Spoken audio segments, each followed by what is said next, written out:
Marami bang Bisaya ngayon? Yes! Magandang Bisaya. Ay, mga Kapampangan, marami din? Waray, Iloilo? Wow, marami pala. But it's so nice to be here, and I'd like to thank, of course, Marco and Century Properties for bringing me here in Amsterdam. This is my first time here. It's nice to see all of you. Well, it's our pleasure, Vina. You know, we know thank you so much for taking time out of your busy schedule to join us here. And you know, alam mo, matagal nang ninanais ng ating mga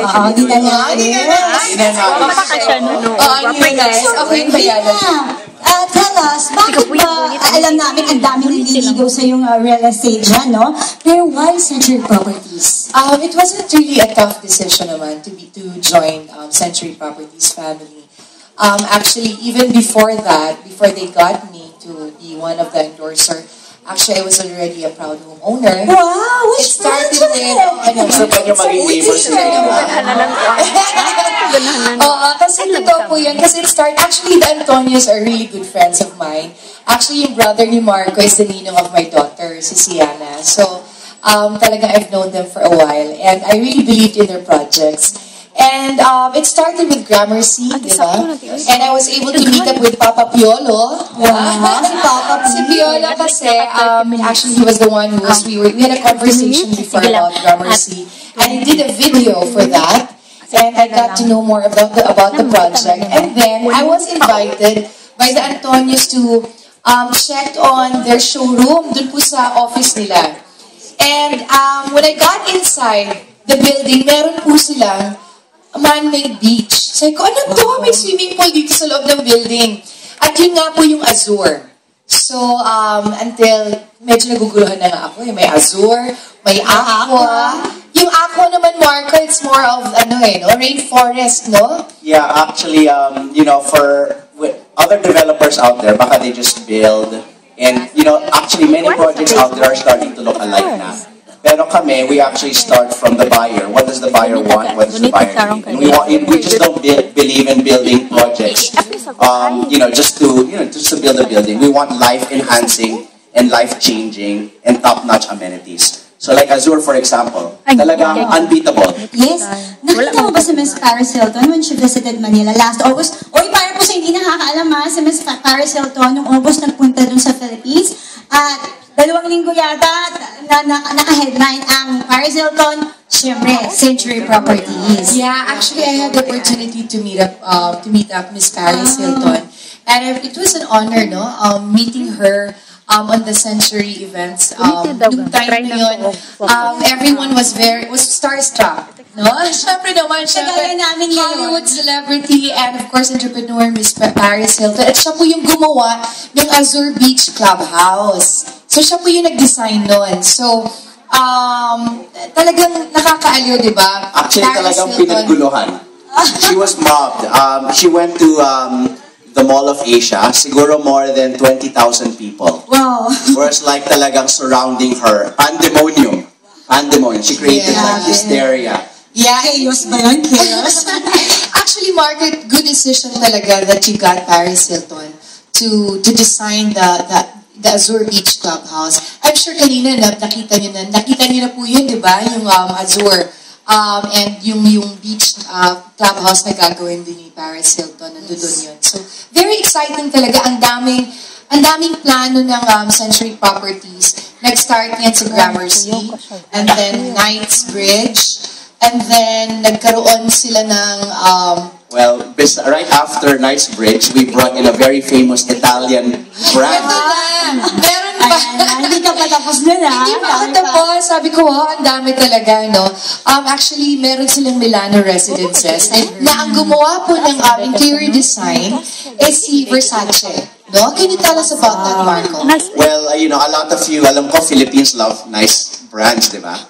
Tapos, you know, why not, you know, baka makabili ako ng Versace jacket or ng Versace dress. Pero you know what, a Versace is not, hindi lang sinusuot. You can actually be surrounded by beautiful Versace furniture. So hindi lang siya susuotin, but pwedeng tulugan, pwedeng upuan, pwedeng, doon kayo mag-dinner party. So for those who actually love being surrounded by beauty, probably very, very hard to beat. buy a unit in the Milano residences, Versace. But I've heard, sir, na Mr. Santa Versace himself went to Philippines para makita yung showroom. Tama po ba yun? Yes, you know, he wanted to inaugurate this milestone. Sabi nga niya sa amin, we're very proud of your development in Milano because it's the fastest selling Versace home residences in the world. Talo pa yung Dubai.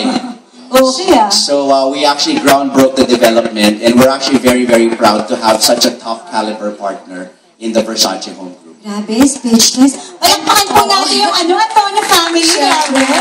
And alam niyo, I'm sure sa inyo po, lahat sa inyo marami, matagal lang hindi nakabalik sa Pilipinas. Sino ba hindi pa nakabalik na ilang years na? Marami? Oo. Actually, pag dumaan po kayo ngayon sa EDSA, makikita niyo yun, Trump Tower. May billboard po doon. Kailangan mo rin ibalita sa kanila yon, Marco. Well, sa inyo na nakikita lang siya sa TV, ito ho yung, I guess, masasabi na natin, probably the most famous, known for his, his developments all over the world, from New York to Florida to Europe to the Middle East. Now, sabi niya, it's high time that we actually bring the caliber of Trump to the Philippines. So napili ko niya Century, and napili ko niya Century City as its location. Wow, talagang world class ang mga projects sa Century. Wala na ako masabi. Oo, actually, depende kasi. Ito yung billboard niya, di ba? Oo. Makikita mo talaga yun eh. One of the biggest billboards ngayon sa EDSA, yung mukha ngayon ni Mr. Trump. Oo, ni Mr. Trump. Malapit ko na rin yung makikita. Oo. Ay, nakakaaliw kasi, di ba, there's a lot of condominiums that you can choose from. Like, meron po tayong Gramercy and of course Azure. May ito po ay merong beachfront in your own backyard. And it's just how many minutes away from the city. Nandudod ka na kaagad, di ba? So, it's very, parang, alam mo yun, minsan gusto rin natin magbakasyon. Marami ho sa atin na palagi tayo nagtatrabaho na maigi, di ba, para sa pamilya natin, to give them good life. And I think this is an opportunity for all of you to save money and also invest, no? Para sa sarili nyo rin. Because when you come back to the Philippines, at least you have something that you can call your own. Di ba? You call your own. Na yung sarili nyong place. And of course, a home by Century Properties dapat. Alam niyo, masyadong humble lang si Vina. Pero Vina has been in the business for 25 years. Yes!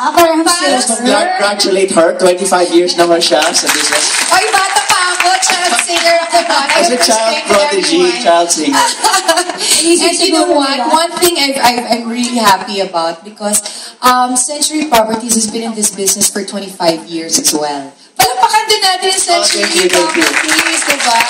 You know, nakakabilib talaga because not all naman talagang mga ganitong klaseng companies would stay that way and having really good projects. At alam mo, pinag-iisipan talaga.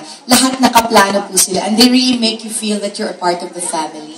So I just really hope marami po tayo dito sa Amsterdam na magiging kapamilya din po ng Century Properties. Well, we already have many buyers this evening, and I'm sure many more will be joining the Century family. But here in Century, we want to make your dreams come true. Whether it's buying a property or going home soon enough.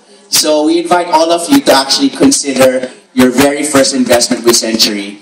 And siguro, you will be in very, very good hands as, thankfully, Miss Vina has, always supported us. Thank you very much, Vina. Thank you so much. I leave you guys first with, of course, ang ating boss, si Marco, and also MJ. I'll prepare na po. You want to have a show ba later on? Yes! Medyo, it's just a mini show, a mini concert. It's not really a big concert po, but I'd like to sing and dance for all of you later on. So I'd like to prepare now. So, okay. Ayaw muna dyan. Okay, Marco? Thank you. See you guys later. Vina will come back later on, but tonight we can still have dinner. Oh, yes. Enjoy the rest of the evening. Thank you very much. Hi, Vina. Thank you.